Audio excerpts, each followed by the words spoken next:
RP Kaduhan News Update. Pulis na nakatalaga malapit po sa mga paaralan sa Digo City, Davao del Sur. Daragdagan kasunod po ng insidente naman ng bullying. John Ryan Calonia, Super Radio Davao. John, pasok! Super Radio. Inutos na ng lokal na pamahalaan ng Digos sa Davao del Sur ang pagdaragdag ng presensya ng pulisa malapit sa mga paaralan at mga lugar na maraming estudyante. Ito ay matapos ang insidente ng bullying at pambubugbog sa dalawang estudyante na kagagawa ng mga miyembro ng isang grupo o gang. Sa pahayag ng lokal na pamahalaan, inutos na rin ang pagkilala sa mga leader ng gang sa lungsod at pakikipag-ugnayan ng pulisa at paaralan.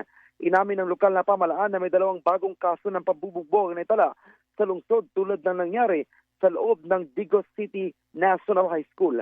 Sa pahayag ng paaralan, inimbestigahan nito ang insidente at nananawagan sa mga magulang na tumulong sa pagpapaintindi sa mga anak na hindi masangkot sa gulo.